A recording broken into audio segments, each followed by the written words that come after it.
Почитуван подпредседател, почитуван министер, почитувани колеги, денеска продолжуваме со бесмислените и трагокомични пленарни седници кои ги приредува опозицијата, која, иако прилично во видео изменет состав, останува доследна на својата недоследност и принципиелна на својата непринципиелност. Денеска пукате во празно барајќи интерпелација за еден од најуспешните министри за надворешни работи во Република Северна Македонија, господинот Никола Димитров. Со оваа интерпелација покажувате дека се однесувате неодговорно, деструктивно и антидржавно. Тоа е случај со барањето на оваа неоснована интерпелација за министерот за надворешни работи, што е врх на лицемерието и хипокризата, при што ги оспорувате сите успехи кои ги постигнал министерот Димитров. Поконкретно, во времето кога господинот Димитров е министер за надворешни работи, се постигнати најголемите успеси на нашата земја, кои за време на обременетост со здравствената криза на Република Северна Македонија, Република Северна Македонија постана членка на НАТО, на што вие као опозиција не се радувавте, иако со тоа беше остварен генерацијскиот сон од почетокот на нашата самостојност, најважниот геостратегиски интерес, интеграција во Европската Унија и НАТО. Во таа насока, во оваа прилика сакам да потенцирам дека Македонија и македонците никогаш не биле повеќе меѓународно признаени и респектирани од денес, што секако во тој дел има и заслуга министерот Димитров. Доколку тоа е изборно некому не одговара, тоа е негов проблем. Можеби затоа е оваа интерпелација. Интересно е што министерот Димитров е најнапаѓаната личност од страна на опозицијата. Од тоа можам да заклучам дека некој од опозицијата ги лечи своите фрустрации и комплекси. Тоа го кажувам, бидејќи како член на овој парламент во минатиот состав, сведок сум кога на почетокот на ратификацијата на протоколот за членство во НАТО, кога земите членки на НАТО почнаа една по една да го ратификуваат протоколот за членство и кога поради внатрешни и политички проблеми последни го ратификуваа шпанците, вие со песимизам гледавте на тој процес. Во оваа прилика не сакам да зборувам за однесувањето на вашиот лидер тогаш. Вашето проблематично однесување продолжи и кога 27 членки на Европската Унија донесоа одлука за почеток на преговорите со Европската Унија. За жал, таа одлука се уште не може да се операционализира, бидејќи поради однесувањето на Бугарија, Советот на Европа се уште не може да ја усогласи содржината на преговорачката рамка. Но, со тоа не треба да се игнорира значењето на одлуката во што министерот Димитров секако има заслуга. Тоа го кажувам бидејќи таа одлука ја чекавме 15 години и едноставно беше фер и правично сите без разлика кој е на власт или опозиција да ја дочекаме заедно и заедно требаше да се радуваме. А како се вие однесувате? Вие почнавте да ширите тези дека министерот Димитров ја манипулирал јавноста и почнавте да организирате протести измислувајќи разноразни причини за време на здравствена криза. Имавте историска шанса за национално помирување на македонскиот народ. Вашето раководство имаше можност да застане зад мнозинството граѓани кои во ситуацијата со Бугарија сите се сплотени и огорчени заради потезите на бугарската политика во врска со негирањето на македонскиот идентитет, јазик, историја и рампата што ни ја постава Бугарија на патот кон Европската Унија. Но тоа е ВМРО, не може ако не биде против СДСМ, па и оваа контрапродуктивна интерпелација. Постојат сериозни индиции дека ВМРО е посклоно во нападите да му се придружи на Каракачанов, па некако со заеднички сили да го свиткаат СДСМ и премиерот Заев.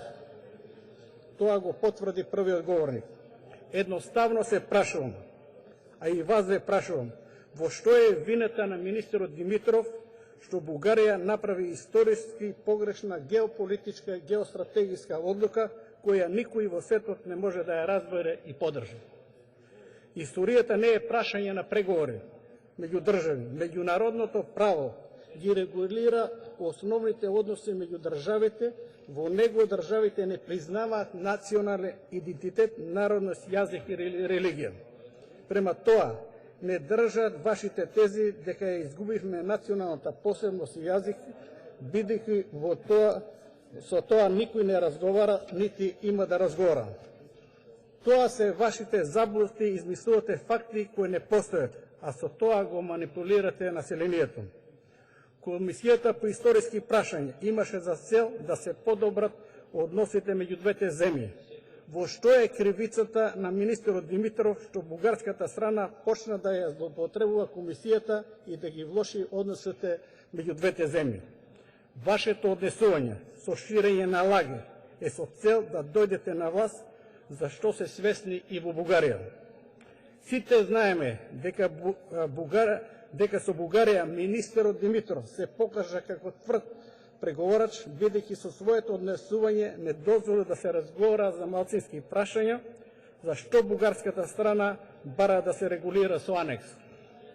Зборувате дека договорот е штетен и асиметричен. Ако е така, зошто бугарската страна бара анекс? Не верувам дека не знаете дека бугарската позиција не е сватлива во Европа и Обединетите нации. Напротив, тие се држава за посмев во меѓународни рамки, бидејќи бугарите тестираат нови теории во меѓународното право, непризнавање на национален идентитет, јазика и интерпретација на историјата. Тоа е противречно со позицијата на Бугарија, бидејќи суверенитетот на една држава вклучува правото на самоопределување по прашање на националниот идентитет, а Бугарија, нашиот суверенитет, го призна прва во светот во 1992 година. Сега, кога Република Северна Македонија ја реафирмира својата надворешна политика во регионот и пошироко, и кога широко се отворија вратите за евроинтеграции, кога се бара рационално решение за надминување на пречките, со Бугарија повторно се обидувате со контрапродуктивни тези да го закочите тој процес. Не чекавте да поминат ни 100 дена и најавивте интерпелација на владата. Паралелно со тоа организиравте протести и кажете ми каде тоа го има во светот. Вие, за чие владење околу 100.000 македонци изедоа бугарски пасоши и овозможивте на овие граѓани да им биде Бугарија втора татковина. Очигледно, одавна го изгубивте компасот, бидејќи дел од најгласните кабинетски патриоти против договорот со Бугарија имаат бугарски пасоши. Во оваа прилика сакам само да спомнам дека ако треба во репликите ќе ви објаснам дека постојат независни аналитичари кои тврдат дека заеднички именител за неповолните бугарско-македонски односи се вика ВМРО, односно ВМРО на Каракачанов и нашето ВМРО ДПМН. ВМРО ДПМН, како што знаете, е формирано 6 месеци по нивното ВМРО во тоа време Сојуз на македонските дружества. Каква подударност, господо! Ќе ве молам, во таа насока сакам да цитирам еден угледен, ако сакате името ќе ви кажем, професор од Софија, кој вели: ако нашиот проблем со македонците се реши како што би се случило по природен пат во една заедничка Европска унија, самата причина за постојање на оваа внатрешна македонска организација и нашата, мисли на бугарската, и на соседите, ќе исчезне. Колку подолго трае револуционерната борба, толку подолго ќе постојат овие две организации. Завршен цитатот. Со оваа интерпелација покажувате дека се уште не можете да се ослободите од криминалниот начин на размислување, односно колку полошо за државата, толку подобро за криминалците. Македонскиот јазик и нација е неоспорен историски факт и тоа никој не може да го побие. Довршете се мислата, колега. Постојаното инсистирање на тоа покажувате наша инфериорност. И да завршам, господине министер, бидете горди и поносни све што направивте и вие сте респектиран во меѓународната заедница, во регионот и во најголем дел од граѓаните на Република Северна Македонија. Благодарам.